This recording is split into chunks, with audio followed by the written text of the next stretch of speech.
Fueled by excitement and joy, the vitality of your being carries you out of bed in the morning. You sit down on the meditation cushion in the corner of your room that you've dedicated to being your sanctuary, your shrine. You close your eyes, feel into the depth of your heart, and conjure up everything that you are grateful for in this life. Love permeates throughout your chest. An enormous smile is spontaneously written across your face. Thank you for life. You begin to enter into a deeper meditative state. The world of thoughts, forms, and appearances fall away, and you are reminded of who you truly are. You are reminded that you are not the stories that play in your head. You are not your work, your job, your money, your status, your relationships. You are reminded that you are not the movie, but that you are the entire movie screen and the projector too. You are awareness of all of that. You are eternal stillness. You are being, and as long as you are tethered to this place, you know nothing could ever go wrong. You ask, life, what do you want from me today? And life gives the same answer she gives every single day. Love.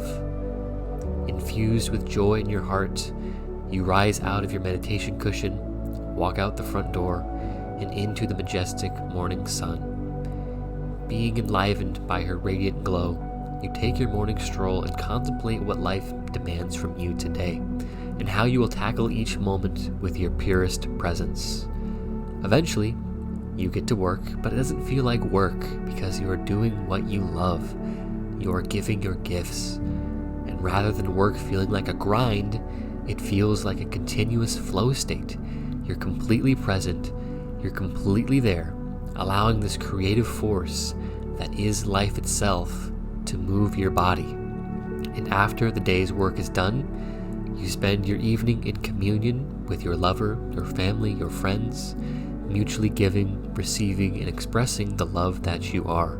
At the end of the day, you feel tired but never drained, and you go to sleep feeling just as vital as when you woke up.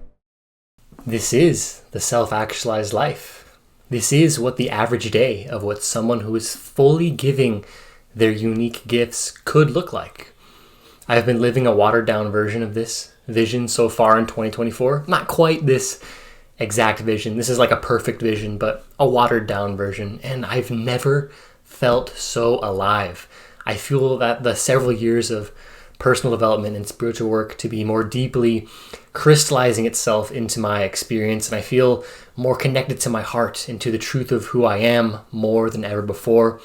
So I thought I would speak about this concept of self-actualization, which represents the fulfillment of one's highest potential, becoming the most that one can be. And I'm sure all of you watching this are familiar with this term, but it's kind of a loose term in common language. It's kind of thrown around a lot, and I'm willing to bet most of you are not completely familiar with the theory behind this term and what the creator of this term, Abraham Maslow, fully means by your highest potential.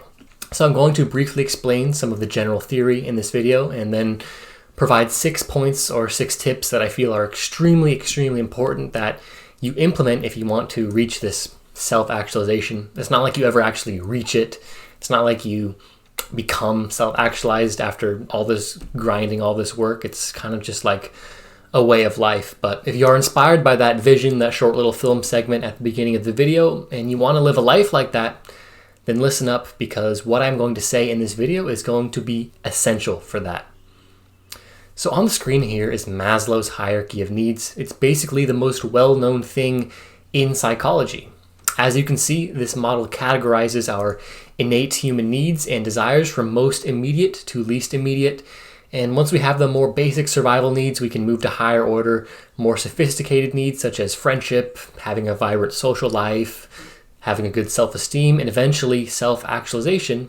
And don't take this model so literally. Everyone is occupied with multiple tiers at one time in their life. The model is just a generalization. That's all models can do, is to generalize, yet they are still extremely important. And this image that you see here is the model that most people know. But did you know that Abraham Maslow actually updated this model later in his life? What you see on the screen now is the updated hierarchy, and as you can see, there are a few changes. Cognitive and aesthetic needs have been added above esteem needs and below self-actualization. This is because once one meets their deficiency needs, naturally the need for growth arises, and this manifests in the pursuit of knowledge, creativity, and the fulfillment of one's highest potential. And in addition, self-transcendence was added above self-actualization.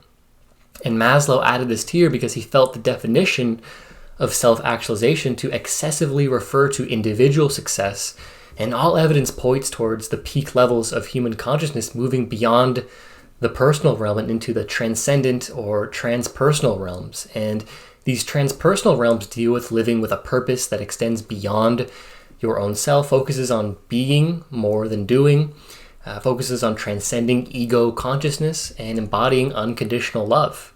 And you can probably tell now that the vision of the self-actualized life that I had at the beginning of the video was more of a description of the self-transcended life. And it is. I just called it self-actualization because that's the term everyone knows. That's the term everyone's familiar with. But I still use this term self-actualization to refer to becoming the most that you can be, which is something transcendent and beyond the self. So that's what I think about self-actualization. And know that in these points and in these tips I'm going to make, I am deviating a bit from the theory. I'm injecting my own opinions here, but consider these a reflection of my past and are points that I would tell my younger self that was in the middle of and on the onset of his personal growth journey. So without further ado, let's get into it. And so the first point is just get your baseline needs met as soon as possible, because every sense of deficiency that you have will bog you down and prevent your life's greatest gifts from coming to fruition. And this is why Maslow labeled the first 4 tiers as deficient needs. Because if you don't have food or water, or you don't have shelter, or you don't have friends or a sense of companionship in your life, or if you're always caught up worrying about your self-image and you have no confidence in yourself, then you are operating from a sense of lack. You feel incomplete. You are attempting to fill a void. And the greatest gifts you have to offer the world are not born from this place. They're not born from a sense of deficiency. These gifts are born from a place of wholeness within. And the sad thing is, society ingrains into us this notion of never being satisfied until we have more. And so many people are caught on this wheel like the rat chasing the cheese, never being satisfied until they have that, nice house, the perfect job, the sexy sports car, the most beautiful and perfect romantic partner, and so on. And this mindset keeps you in a state of deficiency forever and ever and ever. But realize that that's something more that you crave, that feeling that something is not quite right, or that you could be doing something more, is actually the need within you to grow and to self-actualize. The need within you to move towards wholeness, to unite internally. And if you aren't doing this, you're always going to feel it in your body. You're always going to feel like something is wrong or not quite right. So listen to this intuitive feeling and follow it. Just see where it takes you. Do the things that elicit excitement out of you. Inquire into the things that you're naturally curious about. But take care of your basic needs first. And I know that can be tough, but that's what you got to do if you want to self-actualize.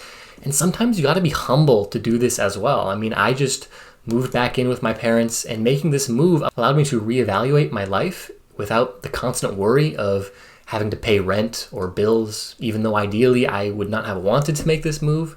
But the whole point of this is to just do what you need to put yourself in that most ideal position, to put yourself in a state of ripeness that you need in order to grow.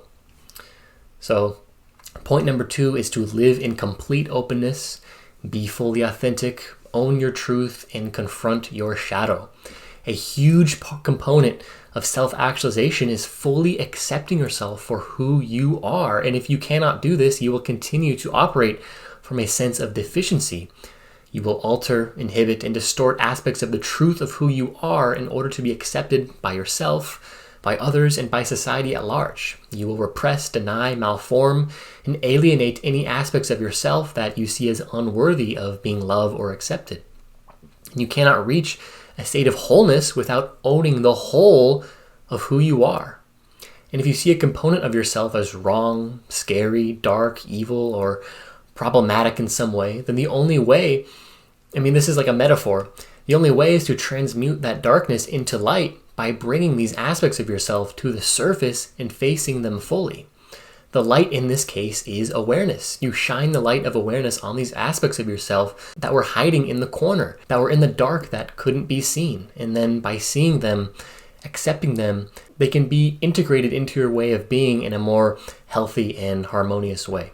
This is owning your shadow, and this is a point I am making because a major component of my inner growth over the past several months has been just fully owning my truth, my desires, my feelings, and the calling of my heart.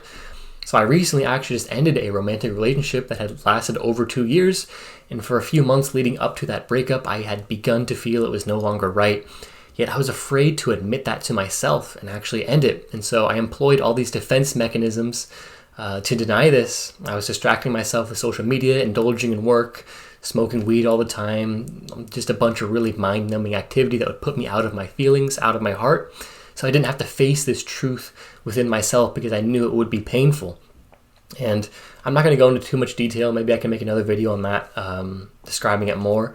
But I eventually did end it, and since then I've been experiencing this sort of heart expansion, feeling much lighter emotionally, more in tune with the truth of who I am, more than ever before. And I know I could never go back to denying my feelings and denying truth so deeply. It's just bad for everyone involved, brings so much unnecessary suffering, and it's all just so exhausting being so divided and so fragmented internally. So know that every time you shy away from, avoid, repress a negative feeling, you are denying the truth of who you are. You are fragmenting your way of being.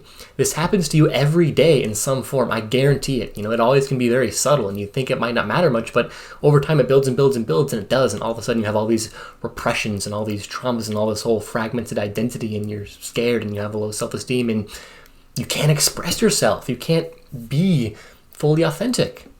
But you have to cultivate the awareness to notice it. And then it's another thing to always choose the love instead of the fear, to choose to open instead of to close, to live in truth instead of falsehood. And this takes years and years and years to do. This is the entire personal development. This is the entire spiritual path right here, is to choose love, to choose openness, and to choose truth. And if you do that, you will be self-actualized. The third point is much shorter and much more straight to the point, and that is to spend lots of time alone. Spending time alone is a superpower that many people do not tap into. It is essential for getting in touch with your intuition and your truth. And I'm talking about high quality alone time here, the type where you're having the courage to dive deep into your thoughts, feelings, emotions, and internal suffering. Engage in awareness building exercises. Do stream of consciousness writings. You might just unearth your shadow if you do that. Go on nature walks. It's going to enliven you and provide you with fresh perspectives. Meditate. It's going to bring you tranquility of your mind. You won't feel so fused to your thoughts anymore. Self-inquire. Dissect your direct experience. You might just have an awakening. You might just get in touch with the truth of who you are. The quality of your alone time is going to make or break your self-actualization. So make sure you use this time wisely. Don't just use your alone time to distract yourself and to numb yourself and not dive in, not be who you are. That's the worst thing you can do. The fourth point is to be open-minded, think big picture, and ask a ton of questions. Now notice this continual trend of me talking about openness. You must have an open mind throughout this process. Any ideology, dogma, or other form of philosophical clinging is going to limit you on this path. Ask a lot of questions, and in your questioning, take in lots and lots and lots of perspectives, read dozens and dozens of books, read articles, watch documentaries, listen to podcasts, watch YouTube videos, and also don't forget to probe into your direct experience, right? What's right here, right now.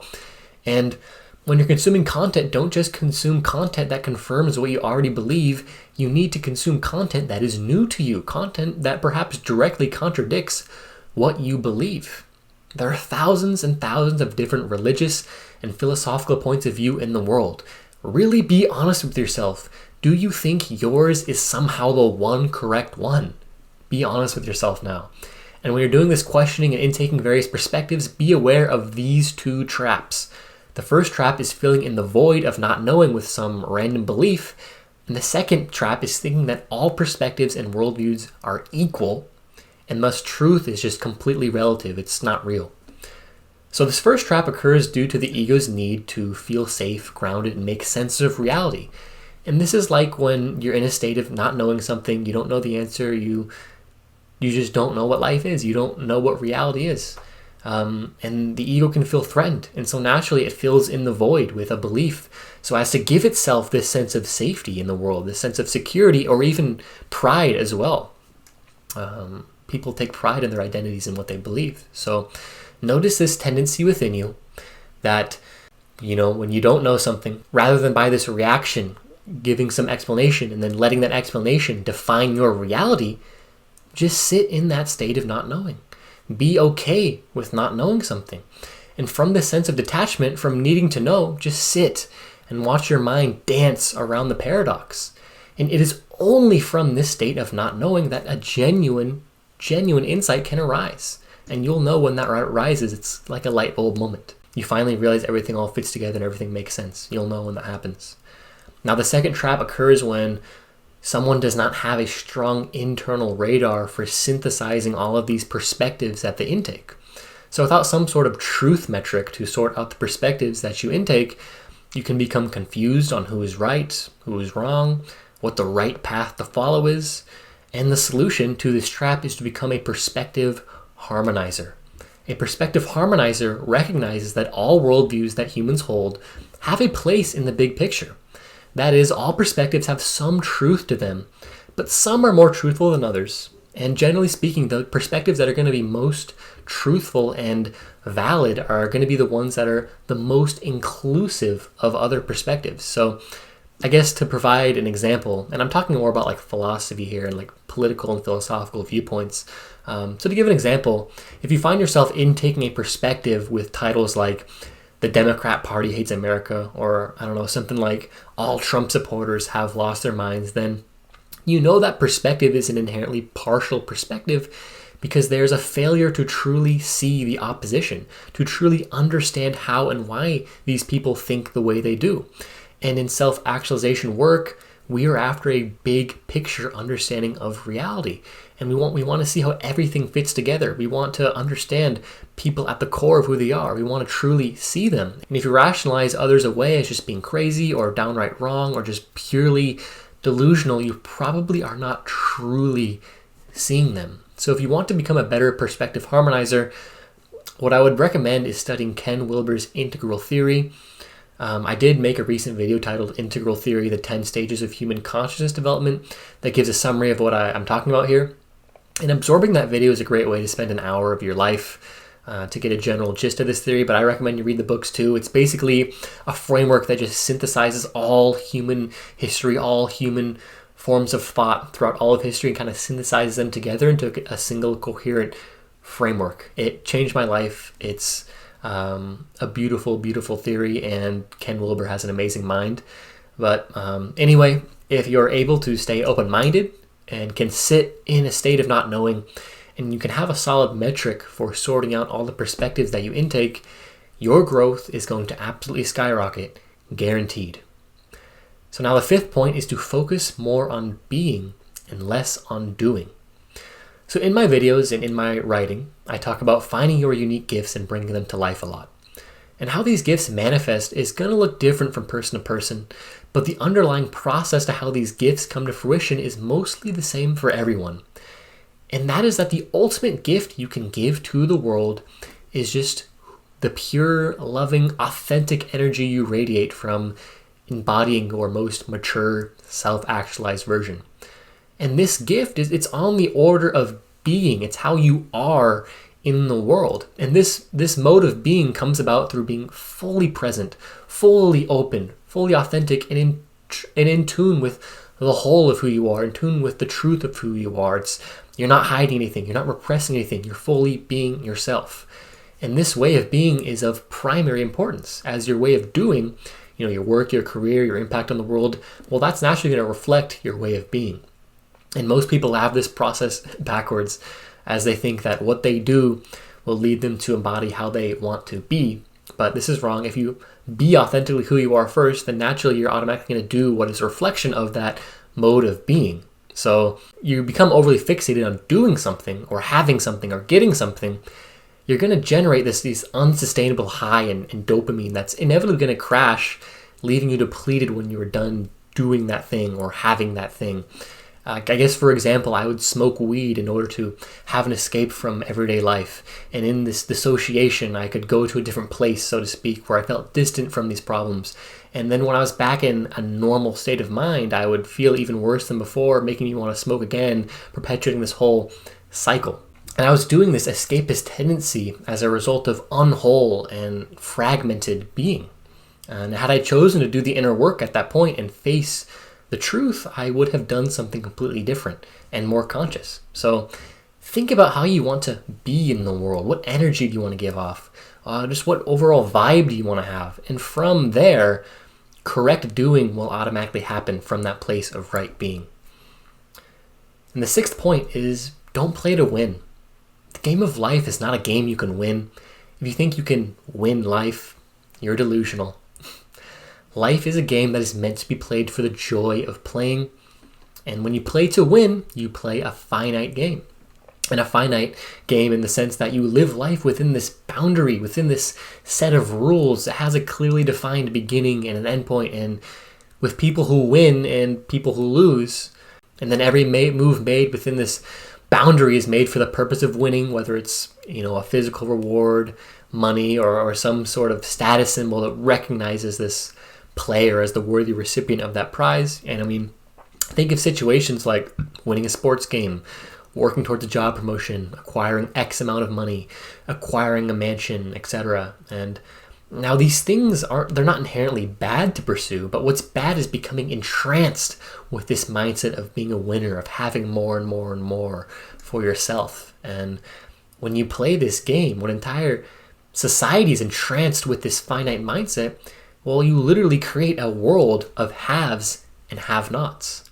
I mean, think of slavery and imperialism and the fact that the richest 1% own over 50% of the world's wealth, while the poorest 50% own less than 1% of the world's wealth. And then think about the fact that the average CEO makes over 800 times the salary of the average worker, all while the average worker is just scraping by. And your own being entranced with this finite mindset can cause a lot of hardship to yourself as well, and it can lead to short-sightedness, falling out of touch with your purpose, missing opportunities for growth because you're so tunnel vision. You can create conflict within your personal and professional relationships as a result of always viewing others as competition or always viewing relationships as transactional. And when you do this, you can just experience unhealthy levels of stress and anxiety because, when you're entranced with this mindset, the game is so important to you. And a huge part of this whole path is just getting into the present moment and just being and realizing all these games that we play all the time, they don't matter as much. And the only game that truly matters is just being present and being in joy and just radiating love and being who you are and being authentic. That's the whole entire spiritual path. So my friend, stop thinking that you can win life. Stop thinking that you can reach this ultimate goal or ultimate paradise that solves all of your problems and makes you feel good forever. Stop playing the finite game and instead play the infinite game. Play not within a boundary, but always play towards the horizon, towards the endless possibility of whatever you can envision. I mean, imagine a future state that's so beautiful, great, grand, and high that tears literally come to your eyes. Think about what this world is like. Think about what the inhabitants of this world are like. What do they do with their lives? What is their reason for living? What is the government like? What is the economic structure? And when you're in this vision, imagine this future vision, be so idealistic that the vision can't actually come to life within your lifetime, but be so moved by the vision that you're willing to work your entire life towards it. And in this vision, be a world citizen. Don't just be a citizen of your community or your nation or your tribe because, well, that's a boundary. That's finite. Anything finite has a boundary. So be a citizen of the world. And don't just imagine this future state. Seek to be an inhabitant of that future state. Welcome everyone into your vision. And notice your desire to play these finite games. Even continue to play them, but just don't take them so seriously. Don't become entranced. So in this infinite vision, be as detailed as possible.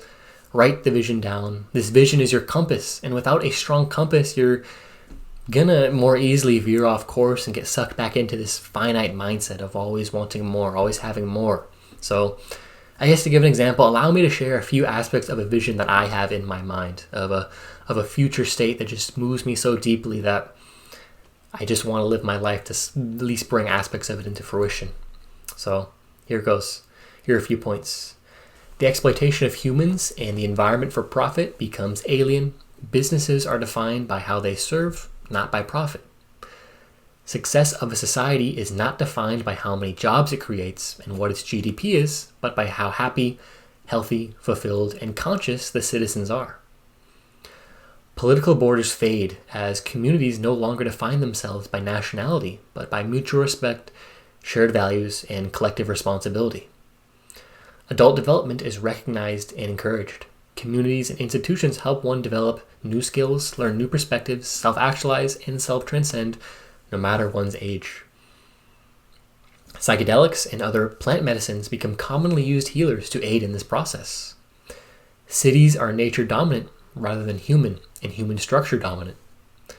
The most looked up to people are the most wise, rather than the most rich and powerful. You see how this vision is so idealistic that it could not possibly be actualized in my lifetime. And that's not the point. The point is not to actualize the vision. The point is to be someone who inhabits this future state before it even exists, so as to ripple your consciousness and your vision into the collective and inspire others to join in on your infinite game. I hope you're continuing to notice this emphasis on being. This infinite vision is the container through which you live your life. And given this enormous flexible container, you are free to flow with life. Follow your excitement and do whatever elicits the most love in the moment. Going with the flow and living with direction and purpose, they don't have to be mutually exclusive. In fact, I would say it is essential to be able to do both in your life. And I don't know, that's kind of like integrating masculine and feminine energies, but that's a video for another time. But the thing is, most people have no clue how beautiful life can be, how beautiful this world can be, and how beautiful it already is, and how beautiful the universe is, and what it could become. The path to creating a more mature, whole, harmonious world lies in you stepping into your most mature, whole, harmonious version, your self-actualized version. The power is in your hands, and if this is all inspiring to you and you want to take your growth to the next level, then my 8-week spiritual fitness program could be valuable to you. It's an 8-week program designed to skyrocket your awareness, build the muscles of the mind, and catalyze your life purpose so that you might bring these unique gifts that you have to offer to life. If that interests you, follow me on Instagram and shoot me a DM. You can also go in the coaching tab of my website and watch the video that explains the whole program. I don't charge a crazy amount of money. Most people so far have been pretty blown away by the offer on there, so if that interests you, check it out. Otherwise, it's very helpful to like, comment, and share this video to help the algorithm put it out to more people. And as always, guys, have a great day and peace.